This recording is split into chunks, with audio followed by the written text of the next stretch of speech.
करुणा कटाक्ष हो गया है स्वामी जी का। जिनकी करुणा दृष्टि चाहते हैं स्वयं करुणा समुद्र भगवान श्री कृष्णचंद्र जी। पता नहीं कैसे रीझ गए श्री जी,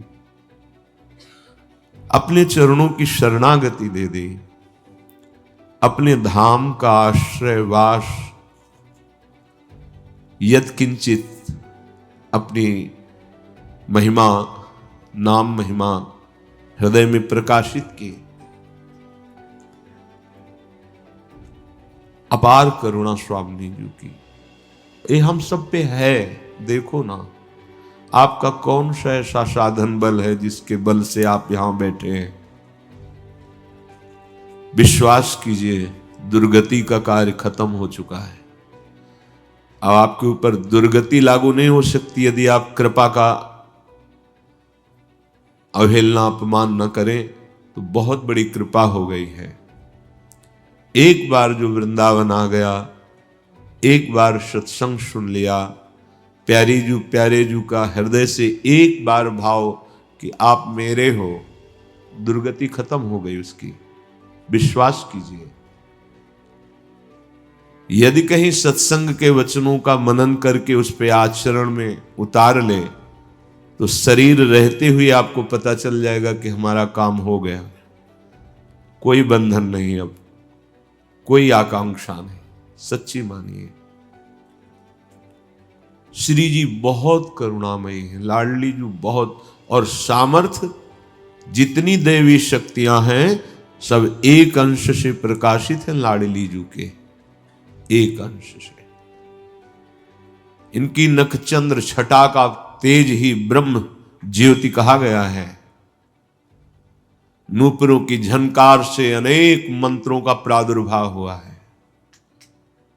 श्री स्वामिनी जी को जान पाना बुद्धिगत बात नहीं है। स्वामिनी जी के लाडले लाल जू को तो वेद नेति नेति कहते हैं, फिर लाल जू के हृदय का गुप्त प्रेम धन लाडली जू, इनका परिचय कौन, जब तक ये ना जनावे तब तक कोई जान ही नहीं सकता। श्रीपाद कह रहे हैं कि स्वामिनी जी की करुणा अनंत है। करुणा एक धारा है, राधा किशोरी की करुणा एक धारा है। जैसे प्रबल प्रवाह उमड़ता है तो फिर सामने क्या है ये नहीं देखा जाता, सब तोड़ फोड़ के बहाते हुए अपनी धारा में ले जाते हैं। ऐसे हम कामी हैं, क्रोधी हैं, लोभी हैं, मोही हैं, नीच हैं, पर हेतुकी करुणा की धारा श्री स्वामिनी जी की प्रवाहित हो गई है। अब वो सब ये तोड़कर बहाकर हमें निश्चित भगवत प्रेम में डुबो देगी। ये छोटी मोटी धारा नहीं है कि कोई बांध आ जाए तो रुक जाए। ये अनंत करुणा की धारा है, ये प्रवाहित करके ही आपको मानेगी। जहां भी हो, जैसे भी हो, यदि श्री जी की करुणा का आश्रय हो गया है, राधा नाम जपते हो, राधा किशोरी स्वामिनी जी के चरणों का आश्रय लेते हो, तो ये अबाध धारा है, कोई भी बाधा इसे रोक नहीं सकती। ये निश्चित महाप्रेम समुद्र में जाके मिला देगी। बस विश्वास, तो वर्तमान में तुम्हारा चिंतन सुधर जाएगा यदि इस बात पर विश्वास कर लोगे तो। श्रीपाद कह रहे हैं कि करुणा की अनंत धारा, अनंत, ये सुनने में बहुत सहज लग रहा है। अनंत करुणा स्वामिनी जी की है, हमारी बुद्धि ही काम नहीं कर सकती। अभी हम देख नहीं पा रहे हैं। एक श्लोक में वर्णन कर रहे हैं, चिद्रस घनमपि वृंदावनमिहि मंदावतान्यपेक्षन्ते अथवा किमिदं चित्रं शंखः पीतो हि भाति पितृदृशः। स्पष्ट ये वही वृंदावन है जहां प्रिया प्रीतम विराजमान है। पर हमारी दृष्टि दूषित हो गई है। जैसे पीलिया का रोग हो जाए तो श्वेत शंख भी पीला ही नजर आता है, ऐसे ही मायाकृत दृष्टि होने के कारण चिदानंद वृंदावन हमें माया में दिखाई देता है। चिद्रश घनमपि वृंदावन मिहि, चिदानंद है, हमारी दृष्टि खराब हो गई है। उसी को ठीक करने के लिए श्री जी ने व्यवस्था भी की है। धाम का आश्रय, धाम का वास, सत्संग, नाम जप, गलत आचरणों का त्याग, इसी से हमारी दृष्टि पावन होगी। तो हमारे ऊपर अनंत कृपा श्री जी की है। ये स्वीकार करने से बहुत लाभ होता है। देखो हम लोग कितने निकृष्ट हैं कि कदम कदम पे श्री जी की कृपा हमें संभाल रही है, संभाली, पर हम कभी उसे याद करके रोते नहीं है कि श्री जी हम पर कितनी कृपा, कितना दुलार किया है, हमें कितना कठोर हृदय है। स्वामी जी ने हमें वृंदावन दिया, राधा नाम दिया, जपने का समय दिया, इससे बढ़कर और क्या दे सकते हैं। रुपया पैसा भोग सामग्री तो पापियों के पास भी है। पूज्य श्री पंडित गया प्रसाद जी महाराज कि ये अगर आपको भजन का समय दे दिया है तो अब इनसे कुछ मत मांगना, इनके पास कुछ नहीं है। अब इतनी कीमती वस्तु दे दी भगवान ने, भजन करने का समय दे दिया। नहीं, भगवान की अचिंत्य माया शक्ति भजन करने ही नहीं देती, ऐसा फंसाए रहती है कि प्रभु का चिंतन ही ना हो पावे। पर कितनी करुणा, भजन का हमें समय दिया। अब हमें ये विश्वास कर लेना है कि जो हमें मार्ग मिला है इसी में हमारी प्यास बुझेगी और कहीं नहीं। सच्ची कहते हैं, निंदा स्तुति की बात नहीं है। 20 वर्ष हो जाते हैं, चित्त का समाधान नहीं होता है। बातें तो ऊंचाई की होती हैं और जब स्थिति देखा जाता है तो अपने लोगों की बहुत नीची गिरी स्थिति होती है। तो क्या हलवा की बात कर लेने से आपको हलवा की पुष्टता का अनुभव हो जाएगा क्या? आपको पूरी प्रक्रिया मालूम है कि हलवा कैसे बनाया जाता है, तो एक बार बना के तो पाइए ना, तब तो पता चलेगा। कि प्रक्रिया याद कर ली और दूसरों को सुना दी, उससे हलवा का स्वाद ना आ जाएगा। ना सुनने वाले के आएगा ना आपके आएगा। अगर आप पाए हैं तो समझ में आ जाएगा। बातें चाहे जितनी ऊंची करो, टिकोगे नहीं वहां, टिकोगे वहीं स्थिति जहां है। 5 मिनट वार्ता में लिखा जा सकता है उसकी स्थिति कहां है। चाहे जितनी ऊंचाई से बात शुरू करे, उसका विश्राम वहीं होगा जहां उसकी स्थिति है। अपने आप ये अचिंत शक्ति के द्वारा होता है। तुम्हारा छल टिकेगा नहीं। जहां आप वार्ता करोगे तो बस 5 मिनट आपको बोलने दिया जाए, 5 मिनट में ही आपकी स्थिति पता चल जाएगी कि बोल कुछ और रहे हो, स्थिति आपकी कुछ और है। क्यों धोखा कर रहे हो? अपने साथ क्यों धोखा कर रहे हो? जिस महान स्थिति के लिए तुम्हारा जन्म हुआ है, जिस महान स्थिति को प्रदान करने के लिए संयोगी बना है, वो तुम्हारे लिए है। उसमें नाटक करने की जरूरत नहीं है। सच्चाई से चलो तो वो स्थिति तुम्हारे हृदय में प्रकाशित हो जाएगी। जो तुम्हें मार्ग मिला है, इससे अधिक सुख कहीं नहीं है। जब सुख का तारतम्य शास्त्रों में देखा गया, एक बार वर्णन हुआ था कि चक्रवर्ती सम्राट, स्वस्थ शरीर, सुंदरियां उनकी सेवा में, सारे रत्नों का स्वामी और पूर्ण शास्त्रों का ज्ञान रखने वाला, उसे एक मानुष सुख कहते हैं। ऐसे क्रम से वर्णन हुआ था। कुछ मानुष सुख से बढ़कर गंधर्व सुख से फिर जो देवता बनते हैं, देवताओं से भी जो नित्य देवता हैं, फिर उनसे भी प्रजापति से परमेष्ठी पद, और ब्रह्मा जी से शास्त्रों गुना सुख मोक्ष पद पर स्थित महापुरुष को, जीवन मुक्त महापुरुष को होता है।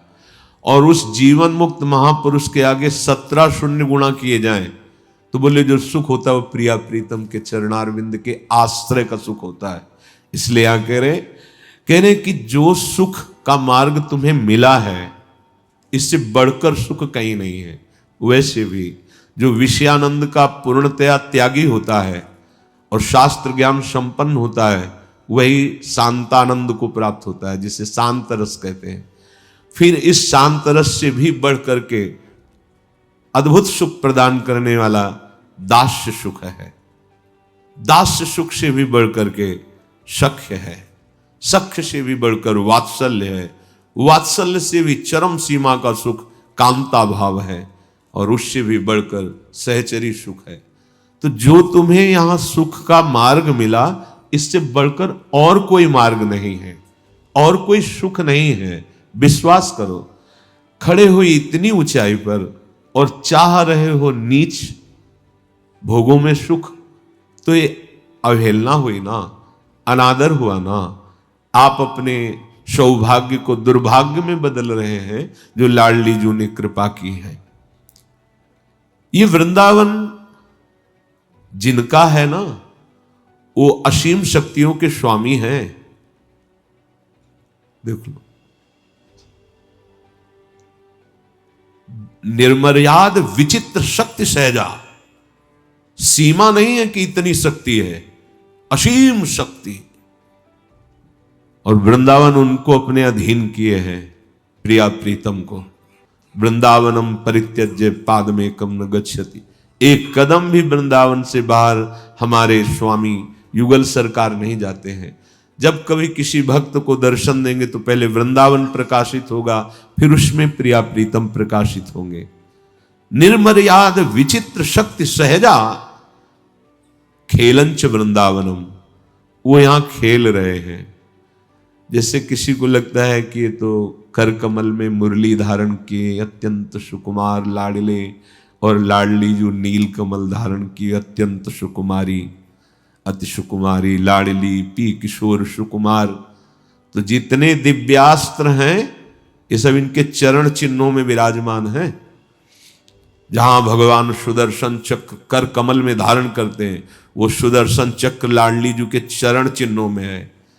ऐसा कोई न समझे कि बहुत सुकुमारी प्यारी जो हैं तो हमारी रक्षा कैसे करेंगी।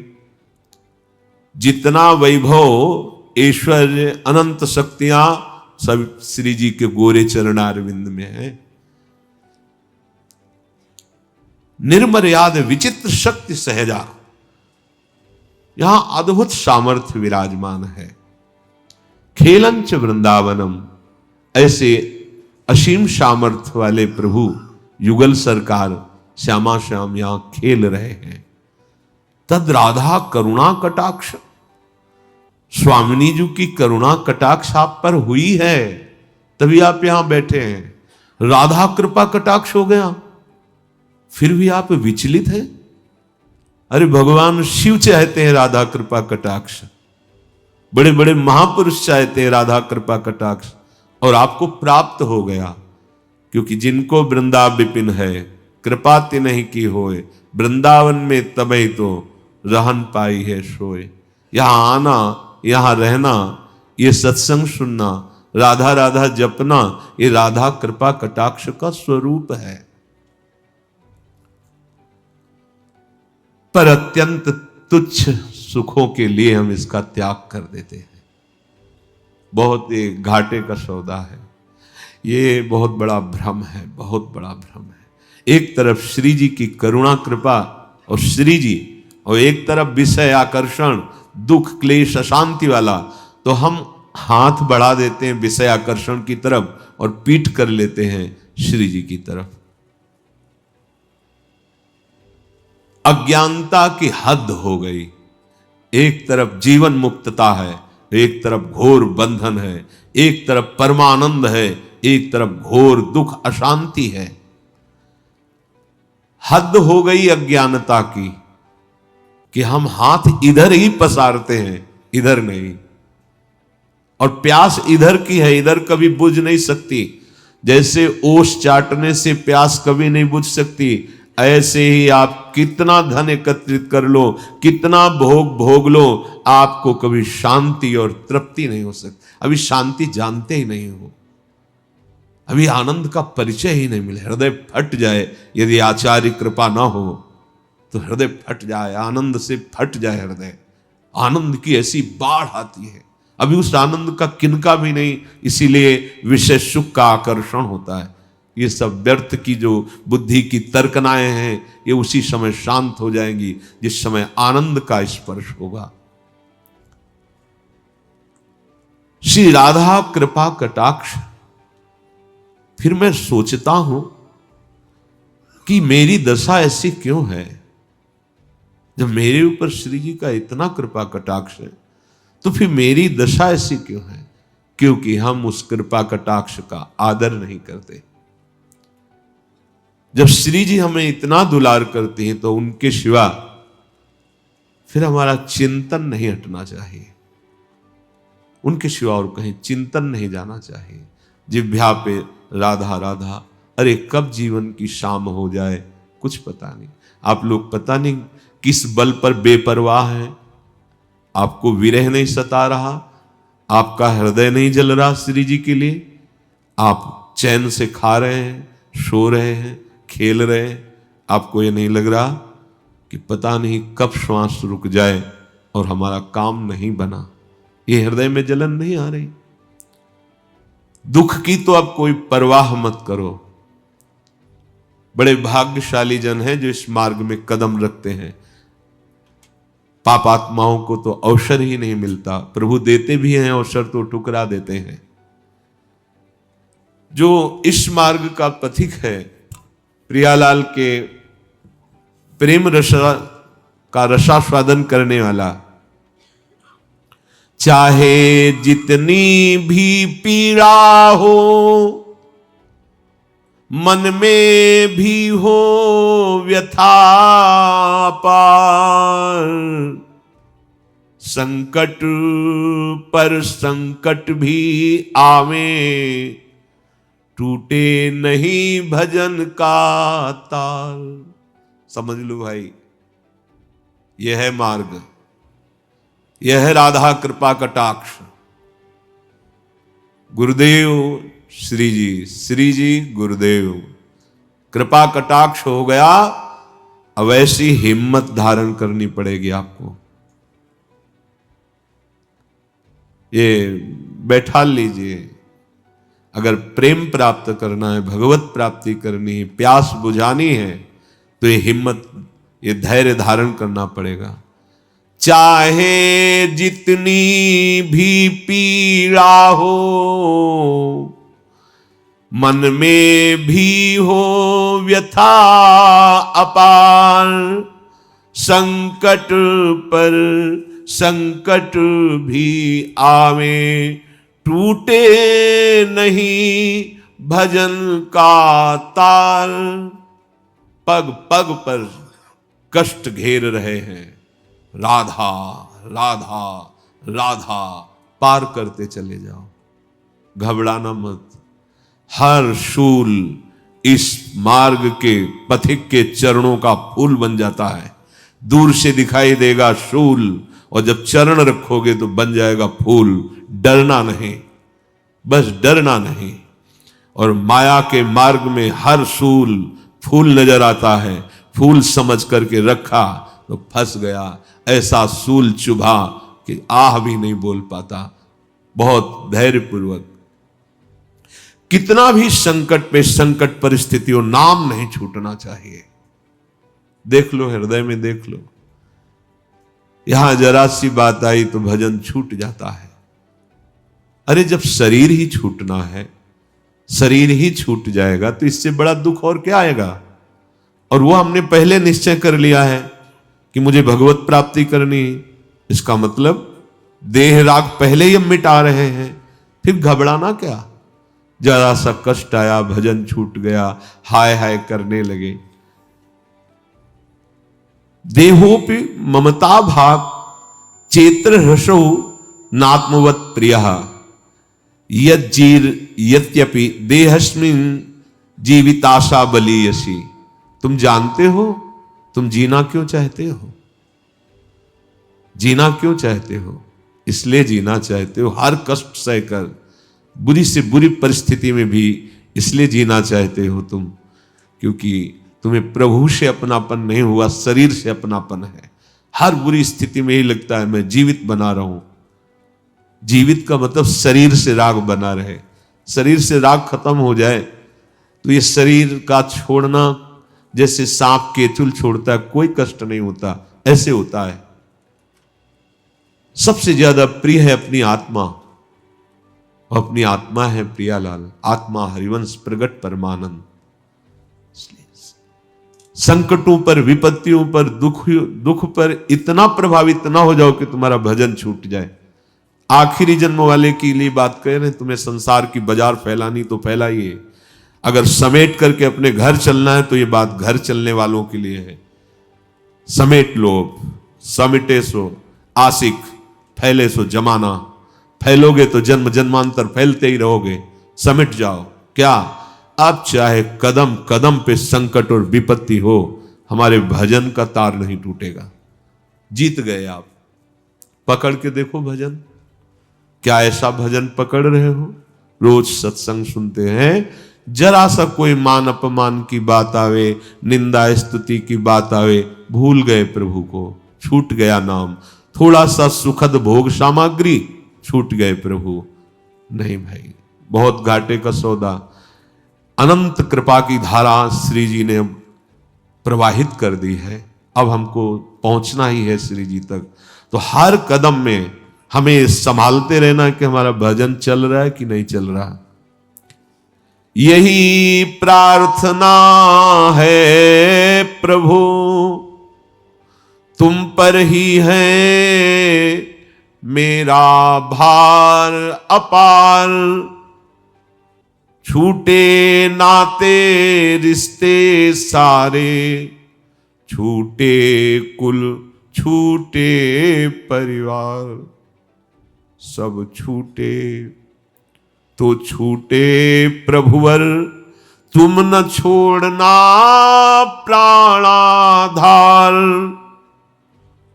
नहीं चाहिए धन या वैभव, नहीं चाहिए पद अधिकार। यही चाह है पाऊं प्रभुवर, सदा तुम्हारा अनुपम प्यार। संकट पर संकट भी आवे, पर टूटे नहीं भजन का तार। सार बात। हे प्रभु, आपसे यही प्रार्थना है, चाहे जितनी व्यथा की, दुख की परिस्थिति हो, जब मैंने अपने जीवन का भार आपको दे दिया है, तो अब मुझे अपने दुख पर विचार करने का अधिकार नहीं रह गया है। बिल्कुल अच्छे से समझ लीजिए। जैसे मकान हमने दूसरे के नाम कर दिया, वो क्या व्यवहार उस मकान में करता है, हमारा अधिकार नहीं। तो हम शरणागत हैं। हमारा शरीर, हमारा हृदय, ये प्रभु के हवाले है। यदि वो चाहते हैं कि पग पग पर इसे दुख मिले, तो फिर हमारा विचार करने का अधिकार ही नहीं रह गया है कि मुझे दुख क्यों मिल रहा है। देखो, अगर चलना है प्रभु के पास तो ये सिद्धांत है। क्यों म्यों करके संसार में फंसना है तो आप देख लीजिए। तुम पर हमारा सारा भार समर्पित हो गया है। और सच्ची मानिए, बहुत बड़ा कृपा विधान हो रहा है। आपको लगता है दुख क्यों दे रहे हैं प्रभु? दुख नहीं दे रहे हैं, हिसाब बहुत कम में निपटा रहे हैं। क्योंकि सिद्धांत है ना, तो भगवान भी सिद्धांत का उल्लंघन नहीं करते। तो जहां हमें सैकड़ों हजारों जन्म सड़ना था, वहां कुछ घंटे मिनट में भगवा कर आगे बढ़ो और इसी जन्म में परम पद प्रदान कर देते हैं, जीवन मुक्त अवस्था प्रदान। तो हम ऐसे भगवान के विधान को न जानने के कारण कोसने लगते हैं कि भगवान ऐसा दुख क्यों दे रहे हैं।